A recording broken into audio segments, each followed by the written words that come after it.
मुश्ताक अहमद यूसुफी धीरजगंज का पहला यादगार मुशायरा 8वां हिस्सा black hole of Dhirajganj. Basharat interview के लिए अंदर दाखिल हुए तो कुछ देर तक तो कुछ नजर न आया, इसलिए कि बजज एक गोल मोखे के रोशनी आने के लिए कोई खिड़की या रोशनदान नहीं था। फिर धीरे धीरे इसी अंधेरे में हर चीज की आउटलाइन उभरती उजलती चली गई, यहाँ तक के दीवारों पर कोहगल यानी पीली मिट्टी और गोबर की ताज़ा लिपाई में मजबूती और गिरफ्त के लिए जो कड़बी की छीलन और तूड़ी के तिनके डाले गए थे, उनका कुदरती सुनहरी वार्निश अंधेरे में चमकने लगा। दाईं तरफ नीम तारीख कोने में दो बटन रोशन नजर आए। वो चलकर उनकी तरफ आने लगे तो उन्हें खूब खौफ महसूस हुआ। ये इस बिल्ली की आंखें थीं जो किसी अनदेखे चूहे की तलाश में थी। बाईं जानिब एक 4 फुट ऊंची मचान नुमा खाट पड़ी थी, जिसके पाए गालिबन दरख्तों के सालिम तने से बनाए गए थे। बसोले से छाल उतारने की जहमत तक गवारा ना की गई थी। इस पर सिलेक्शन कमेटी के 3 मेंबर टांगे लटकाए बैठे थे। इसके पास ही एक और मेंबर बगैर पुश्त के मूंढे पर बैठे थे।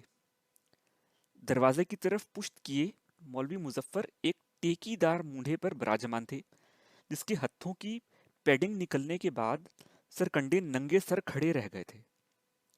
एक बगैर बाजू वाली लोहे की कुर्सी पर एक निहायत खुश मिजाज शख्स उल्टा बैठा था, यानी उसकी पुश्त से अपना सीना मिलाए और किनारे पर अपनी थोड़ी टिकाए रखे बैठा था। उन साहब का रंग इस कदर सांवला था कि अंधेरे में सिर्फ दांत दिखलाई दे रहे थे। ये तहसीलदार था जो इस कमेटी का चेयरमैन भी था। एक मेंबर ने अपनी तुर्की टोपी खाट के पाए को पहना रखी थी। कुछ देर बाद जब बिल्ली उसके फुंदने से तमांचे मार मार के खेलने लगी तो उसने पाए से उतारकर अपने सर पर रख ली। सबके हाथ में खजूर के पंखे थे। मौलवी मज्जन पंखे की डंडी गर्दन के रास्ते शेरवानी में उतारकर बार बार अपनी पीठ खुजाने के बाद डंडी की नोक को सूंघते थे। तहसीलदार के हाथ में जो पंखा था उसमें सुर्ख गोट और वस्त में छोटा सा आईना लगा हुआ था। उम्मीदवार के बैठने के लिए एक स्टूल जिसके वस्त में गुर्दे की शक्ल का एक सुराख था, जो उस जमाने में सब स्टूलों में होता था। इसका मसरफ एक अरसा तक हमारी समझ में न आया। बाज लोग गर्मियों में इस पर सुराही या ठल्लिया रख लिया करते थे, ताकि सुराख से पानी रिसता रहे और पेंदे को हवा लगती रहे। बशारत आखिरी वक्त तक ये फैसला ना कर सके कि वो खुद नर्वस हैं या स्टूल स्टूल लड़खड़ा रहा है। तहसीलदार पेड़े की लस्सी पी रहा था और बकिया मेम्बरान हुक्का। सब ने जूते उतार रखे थे। बशारत को अगर ये इल्म होता तो यकीनन साफ मोजे पहन कर आते।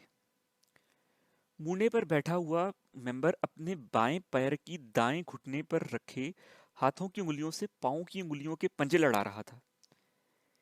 एक बदकलई उगालदान गर्दिश में था। हवा में हुक्के, पान के बनारसी तंबाकू, कुरी ठल्लिया कोने में पड़े हुए खरबूजों के छिलके, इतरे खस और गोबर की ताज़ा लिपाई की बू बसी हुई थी। और इन सब पर गालिब वो भपका जिसके बारे में यकीन से नहीं कहा जा सकता कि ये देसी जूतों की बू है जो पैरों से आ रही है, या पैरों की सड़ान जो जूतों से आ रही है। खैर, जिस मौके का जिक्र हम पहले कर चुके हैं, इसके बारे में ये फैसला करना दुश्वार था कि वो रोशनी के लिए बनाया गया है या अंदर की तारीकी को कंट्रास्ट से और ज़्यादा तारीक दिखाने के लिए। आया अंदर के धुएं को बाहर फेंकने के लिए है या बाहर की गर्द को अंदर आने का रास्ता दिखाने के लिए। बाहर का मंजर देखने के लिए रोजन है या बाहर वालों को अंदर ताक झांक करने के लिए झांकी मुहैया की गई है। रोशनदान, हवादान, दीदबान, दूधकश, दरीचा, पोर्टल होल, बकौल बशारत ये एशिया का सबसे कसीरुल मकासिद सुराख था, जो बेहद ओवरवर्कड और चकराया हुआ था। चुनाचा इसमें से कोई सा फरीजा भी ठीक से अंजाम नहीं दे पा रहा था। फिल वक्त इसमें हर 5 मिनट बाद एक नया चेहरा फिट हो जाता था।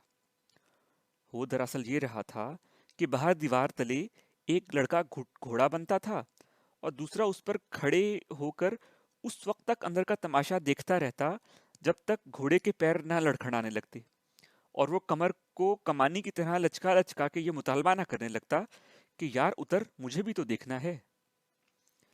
گاہے گاہے یہ موقع آکسیجن اور گالیوں کی رہ گزر کے طور پر بھی استعمال ہوتا تھا۔ اب اس اجمال کی تفصیل یہ ہے کہ مولوی مجن دمے کے مریض تھے۔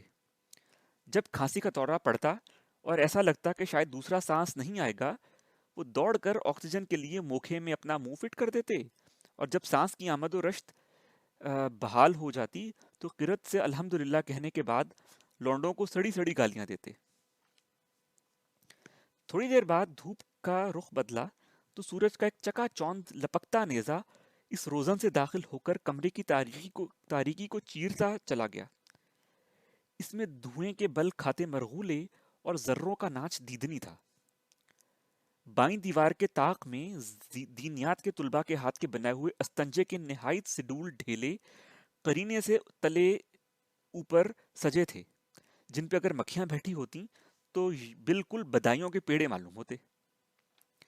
دائیں دیوار پر شہنشاہ جارج پنجم کے فوٹو پر گیندے کا سوکھا کھڑنگ کھار لٹک رہا تھا۔ اس کے نیچے مصطفیٰ کمال پاشا کا فوٹو اور مولانا محمد علی جوہر کی تصویر، جس میں وہ چغا پہنے اور سموری ٹوپی پر چاند تارا لگائے کھڑے تھے۔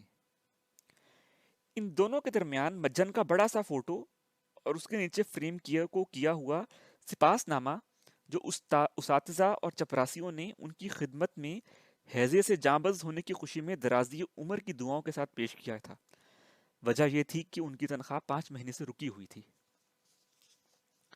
ہم یہ بتانا تو بھول ہی گئے کہ جب بشارت انٹرویو کے لیے اٹھ کر جانے لگے تو کتا بھی ساتھ لگ گیا۔ انہوں نے بہترا روکا مگر وہ نہ مانا۔ چپراسی نے کہا، آپ اس پلید کو تو اندر ہرگز نہیں لے جا سکتے۔ بشارت نے جواب دیا، بھائی یہ میرا کتا نہیں ہے۔ چپراسی بولا، تو پھر آپ اسے 2 گھنٹے سے اپنی آغوش میں لیے کیوں بیٹھے تھے؟ اس نے ایک ڈھیلا اٹھا کر رسید کرنا چاہا تو کتے نے جھپٹ کر اس کی پنڈلی جھپٹ لی اور وہ چیخنے لگا۔ بشارت کے منع کرنے پر اس نے فوراً پنڈلی چھوڑ دی۔ شکریہ ادا کرنے کی بجائے چپراسی کہنے لگا، اس پر آپ کہتے ہیں کہ کتا میرا نہیں ہے۔ جب وہ اندر داخل ہوئے تو کتا بھی ان کے ساتھ گھس گیا۔ روکنا تو بڑی بات ہے، اب چپراسی میں اتنی حوصلہ نہیں تھا کہ ٹوک بھی سکے۔ خیر، کتے کے اندر گھستے ہی ایک بھونچال آ گیا۔ ممبران کمیٹی نے چیخ چیخ کر چھپر سر پر اٹھا لیا، لیکن جب کتا ان سے بھی زیادہ زور سے بھونکا تو سب سہم کر اپنی اپنی پنڈلی گود میں لے کر چپ چپیتے بیٹھ گئے۔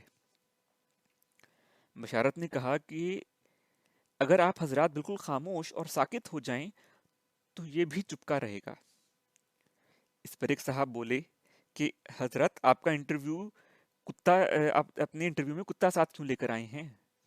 بشارت نے قسم کھا کر کتے سے اپنی لا تعلقی کا اظہار کیا تو وہ صاحب بولے، اگر آپ کا دعویٰ ہے کہ یہ کتا آپ کا نہیں تو آپ اس کی عادت قبیحہ سے اس درجہ کیوں کر واقف ہیں؟